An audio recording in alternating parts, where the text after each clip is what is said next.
আমি তো officer in charge হিসেবে 22শে ফেব্রুয়ারি জয়েন করছি এখানে, বেশি সময় না, অল্প সময়।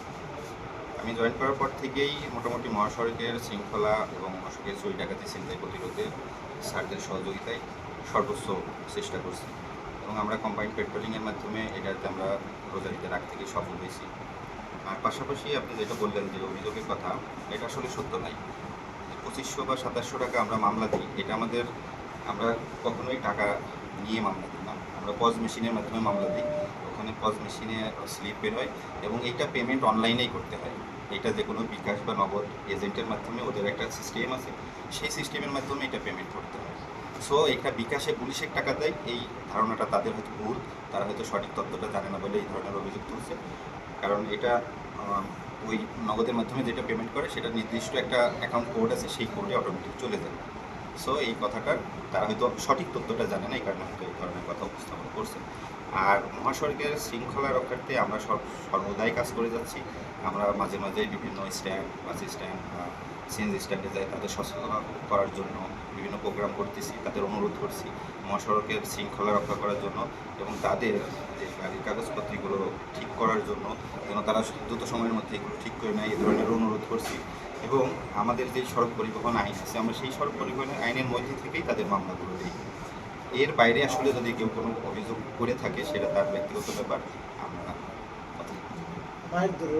এটা সত্য নয়। তারা নাকি আবার বলে যে আপনার লেকার বিল গাড়ি সিগন্যাল দিয়ে নাকি লেকার বিল চাচ্ছেন, বা আসলে লেকার বিল বলতে যখন আপনার রাস্তায় গাড়ি দুর্ঘটনা হয় বা কোনো গাড়ির ফিটনেস থাকে না, থাকে না, সেগুলো দুইটা প্রক্রিয়া আছে। আইনি প্রক্রিয়ার ভিতর থেকেই আমরা কাজ করি, রেকারটা তো আইনের প্রক্রিয়ার বাইরে না। এখন রেকার বিল করলে যদি তারা সংক্ষুব্ধ হয়, এটা তো আসলে আইনের প্রতি তাদের শ্রদ্ধা। তাদের তো কথা হচ্ছে যে লেকারটা তো ওই সময় কাজে লাগবে যদি একটা গাড়ির রাস্তায় অ্যাক্সিডেন্ট হয় বা ডিস্টার্বতে রাস্তায় যেন যানজট না লাগে, সেজন্য লেখাটা ব্যবহার করা। তবে গাড়ি নাকি চলন্ত গাড়ি সিগন্যাল দিয়ে দাঁড়া করে লেখার বিল চাপ। আসলে তাদের যদি এই ধরনের কোনো অভিযোগ থাকে আমি বিষয়টা দেখব, ঠিক আছে। আর রেকার বিলটা আমরা আইনের মধ্যে থেকেই করি, একটা নির্দিষ্ট স্লিপ আছে, কারোরই কোনো স্লিপ দেওয়া হয় না, আপনি এগুলো যাচাই করে দেখতে পারেন। কারোর যদি কোনো রেকার বিলের কাগজ আপনারা পান, আমার কাছে নিয়ে আসেন, আপনি এটা জাস্টিফাই করুন। আচ্ছা, আমরা ওই অভিযোগটা আরেকটা প্রশ্ন আছে আপনার, এই যে ঢাকা ভৈরব কিশোরগঞ্জ আঞ্চলিক সড়কে আজকে ইয়েটা হয়েছে, কিন্তু আমি গতকালকে দেখলাম কয়েকদিন ধরে আমাদের আসা যাওয়া এখান থেকে ঢাকা সিলেটের যে সড়কে এখানে মানে অবাধ চলতেছে। এখানে কিন্তু আমাদের আঞ্চলিক সড়ক আর মহাসড়ক দুই জিনিস, দুইটা মহাসড়কেই আমরা নিয়মিতই অভিযান পরিচালনা করি। আপনারা হয়তো খেয়াল করেন নাই, কারণ কিশোরগঞ্জ কি ঢাকা সিলেট মহাসড়কের যেই আমরা অভিযানটা করি সেটা আমরা ভৈরব শহরের ভিতর করতে পারি। শহরের ভিতরে আমরা যদি চেকপোস্ট বসাই তখন যানজটের সৃষ্টি হয়।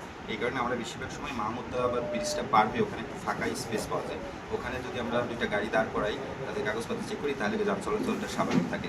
এই কারণে আমরা মাহমুদাবাদ ব্রিজ পার হয়ে একটা দেখুন ফাঁকা নীলকুঠির একটু আগে, ওখানে আমরা চেকপোস্টটা করি। আমাদের অভিযান